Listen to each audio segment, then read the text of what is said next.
Well, you don't have to travel to Orlando to get magical. You can stay right here in Central New York. Magic is in the cards.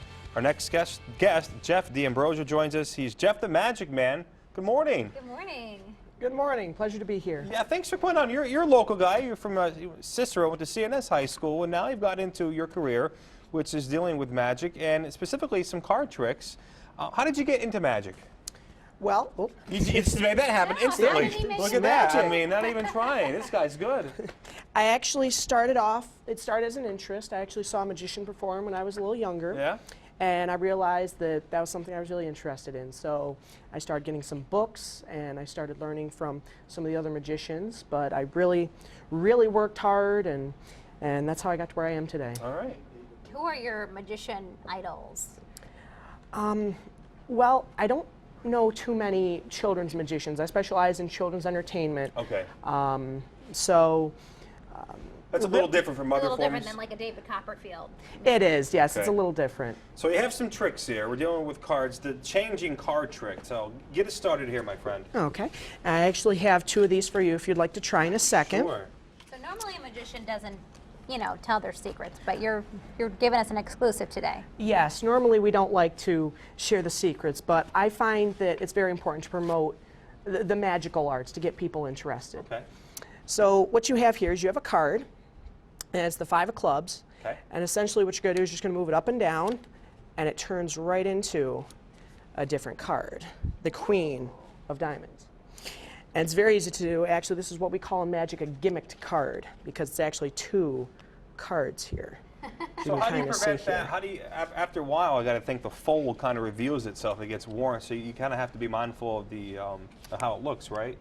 Yes. You got to have be convincing. Yes, and in magic, there's also a thing with angles. You want to be careful which angle you're doing the magic at. Got 4 spades, 4 spades. And you want to start off with Four spades? the folded part here at the bottom, and you want to kind of hold it just like this, and then you're just going to flip it up with your thumb.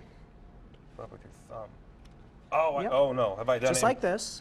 Okay. Okay, and you want to go First just like day this. of magician school. Yep. The most important part of this is you want to keep your hand moving, because the hand is quicker than the eye. Okay. So that's the distraction. Yes, and it takes a lot of practice, I'll tell you that. Look at that! Come on, before your eyes. There's not a card there. I really promise you, there's not a card. Okay. What's your second trick? My second trick, I actually have 2 decks for you if you'd There you like go. to try this Ooh, as and well. they don't look like they've been opened. They look like they're completely sealed. So no That's trick right. cards in here.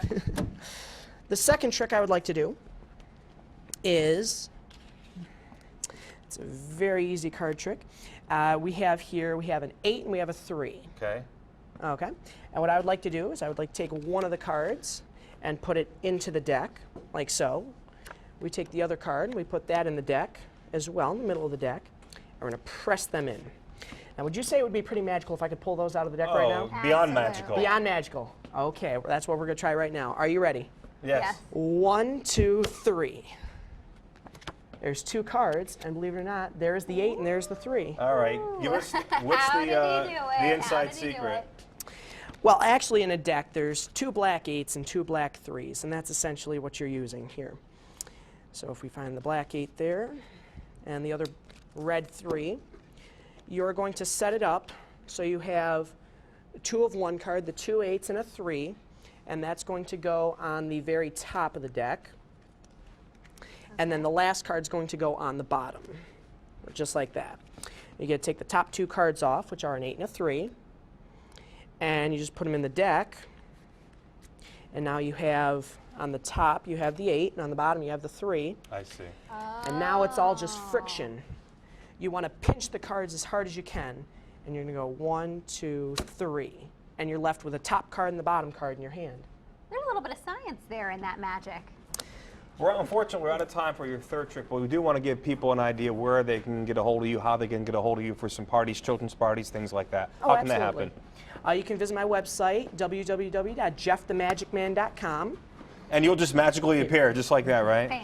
Yes, I'm available for birthday parties, private functions, any kind of event you need magical entertainment for children for. All right. All right. Well, Thanks you for so coming much, on. Jeff. Oh, thank you for having me. You bet. All right, well, this is a story not about magic per se, but rather a story about hard work. A man who was knocked down, but he picked himself back up. Hear the story of Vin Gleason, a runner getting ready for Miles for Miracles. And a little later on, we're going to meet an Auburn painter to find out where you can find his latest paintings, ones like this. Well, we're going to tell you.